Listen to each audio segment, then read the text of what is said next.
Hi friends, आज के हम इस वीडियो में पार्ट 2 में मालूम करेंगे कि Q50 जो है डी एनर्जाइज होकर के किस प्रकार जो है ऑटो रिग्रेशन लाती है। यानी कि वर्किंग के समय में आप कौन सा गलत ऑपरेशन करने से Q50 जो है डी एनर्जाइज होने का कारण बनती है, या डीजे ही ट्रिप होकर के कैसे Q50 डी एनर्जाइज होकर के ऑटो रिग्रेशन लाती है, और जो है QVCD एनर्जाइज होकर के ऑटो रिग्रेशन लाती है, या रियर कैब का जो है BL अनलॉक कंडीशन में होने से कैसे ऑटो रिग्रेशन आता है। इसके बारे में पहले जो बता दें कि पहले जो पार्ट 1 में जो हम बताए हुए हैं कि Q51 कैसे एनर्जाइज होती है और ऑटो रिग्रेशन लाती है, यानी कि कन्वेंशनल लोगों में Q48 एनर्जाइज होने के क्या क्या रीज़न हो सकता है और हम उससे कैसे बचेंगे, और Q20 कैसे एनर्जाइज होकर के Q51 ब्रांच को एनर्जाइज करके ऑटो रिग्रेशन लाती है, PR2 कैसे एनर्जाइज होती है, या QRS जो है डी एनर्जाइज होकर के कैसे ऑटो रिग्रेशन लाती है।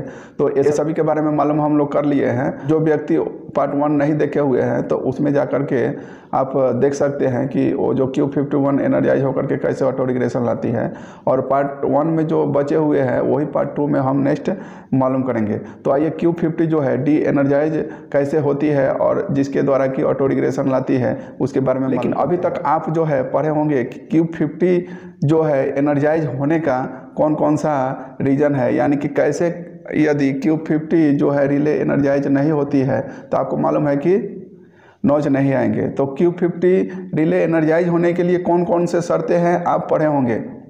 तो उसके लिए कुछ मेन आपका जो शर्त रहता है कि डीजे क्लोज अवस्था में रहना चाहिए। नेक्स्ट जो है रिवर्सर, यानी कि MP जो है फॉरवर्ड या रिवर्स डायरेक्शन में, रिक्वायर्ड डायरेक्शन में होना चाहिए जिधर कि आपको जाना है, और MP जो है 0 में रहना चाहिए, और GR जो है 0 में रहना चाहिए। ये सभी मेन शर्तें हैं। इसके अलावा जो है आप वो CTF का है जो है ट्रैक्शन साइड में CTF 1 2 3 सेट है कि नहीं, J1 J2 सेट है कि नहीं प्रॉपरली, रिक्वायर्ड डायरेक्शन, और ये सभी नहीं हो रहा है तो उसका Q50 का इंटरलॉक को क्लीन करेंगे। ये सभी और भी सारे रीज़न है Q50 जो है एनर्जाइज नहीं हो रहा है तो।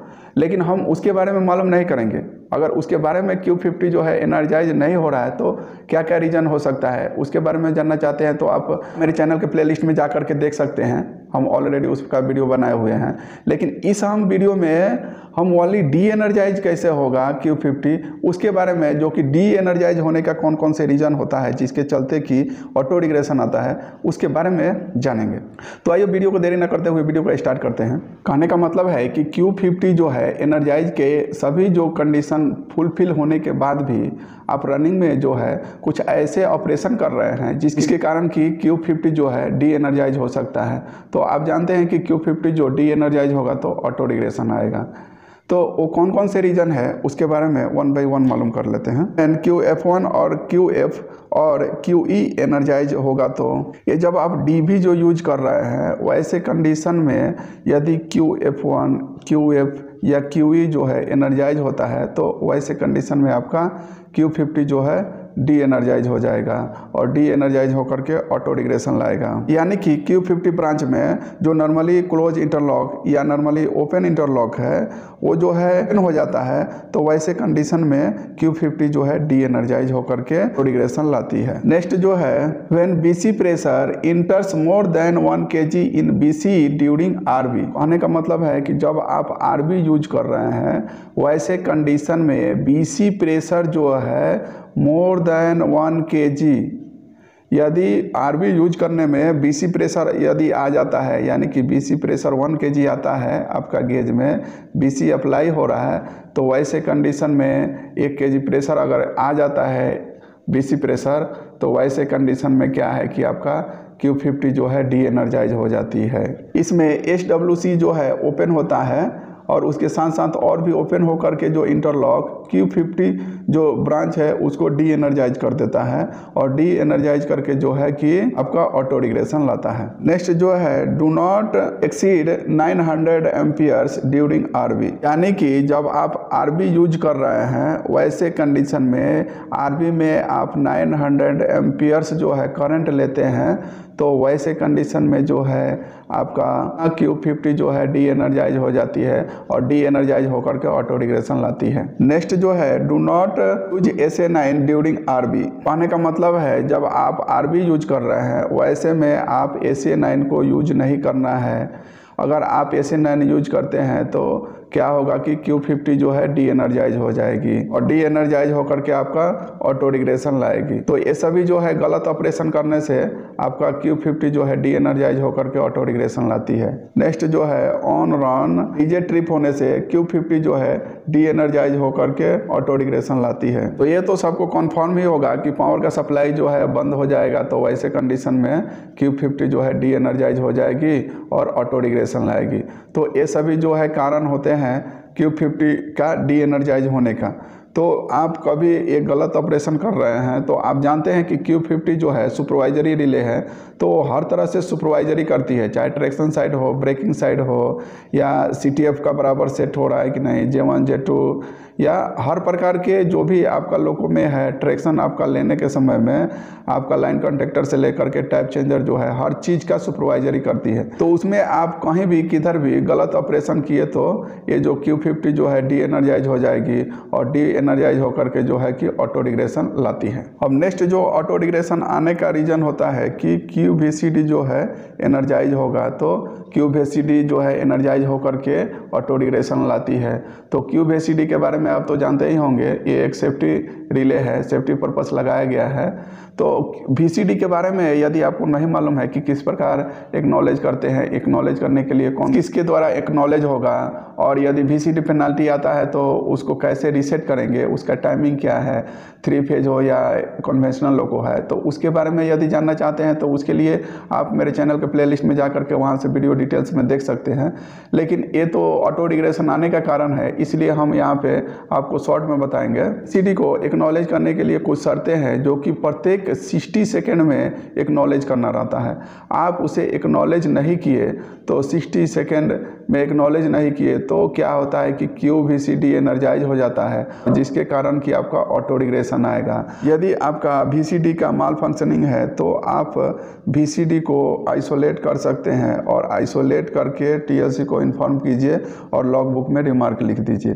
तो इस प्रकार हम इसको बाईपास करके भी काम कर सकते हैं। तो इस प्रकार VCD के द्वारा भी आपका ऑटो रिग्रेशन आता है, साथ में प्रेशर भी ड्रॉप होता है। इसके बारे में आपको डिटेल्स में जानना है तो चैनल के प्लेलिस्ट में जाकर के देख सकते हैं। नेक्स्ट जो रीजन के बारे में हम मालूम करेंगे, तो नेक्स्ट रीजन रहता है ऑटो रिग्रेशन आने का कि रियर जो BL जो है अनलॉक कंडीशन होने पे, यानी कि लॉक प्रॉपरली नहीं होगा तो ये कैब चेंज करने के टाइम में भी आपका प्रॉब्लम आ सकता है, या आपका मल्टी ही यूनिट है उसको आप कैब चेंज कर रहे हैं तो वैसे कंडीशन में यदि आप BL प्रॉपरली लॉक्ड नहीं हुआ यानी कि अनलॉक रह गया तो वैसे कंडीशन में आपका ऑटो रिग्रेशन आएगा। तो इसके लिए जो है आपको ट्राई करना है फिर से जो है उसको लॉक करने के लिए, तो 1-2 बार फिर से लॉक अनलॉक करके ट्राई करेंगे तो इस प्रकार जो है लॉक कंडीशन आपका लॉक हो जाएगा। लेकिन ऐसा भी हो सकता है कि वो जो है इफ़ नॉट सक्सेसफुल, लेकिन इफ़ नॉट सक्सेसफुल यानी कि BL को आप प्रॉपरली लॉक करने में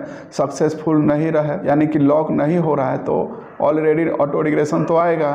तो ये क्या रीज़न है, तब आप क्या करिएगा, तो उसके लिए आप जानिए कि क्या करना है हमें यदि प्रॉपरली लॉक नहीं हो रहा है तो ZSMS नॉन मॉडिफाइड लोको में Q46 को डी एनर्जाइज कंडीशन में वेज कर देंगे और ECC ऑपरेशन करेंगे। पुराना जो लोको है यानी कि नॉन मॉडिफाइड जो लोको है उसमें जो है आप देखे होंगे कि वो जो आपका ZSMS उसमें रहता है, ZSMS उसमें पोजीशन रहता है 0 और 1, जो कि 0 में रहता है।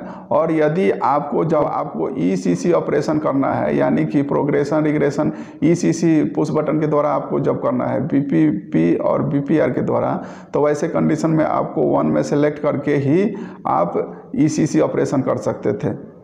लेकिन अभी में जो मॉडिफाइड लोको है उसमें ये स्विच नहीं दिया गया है, इसीलिए आपका सेम टाइम में आपका MP के द्वारा भी और साथ में MP के साथ साथ ECC के द्वारा दोनों से ही आपका नॉच आएगा, नॉच आता रहता है। प्रोग्रेशन और रिग्रेशन MP के द्वारा भी कर सकते हैं, ECC के द्वारा भी कर सकते हैं, लेकिन वही नॉन मॉडिफिकेशन वाला लोको जो रहेगा उसमें आपका ECC के द्वारा नहीं आएगा।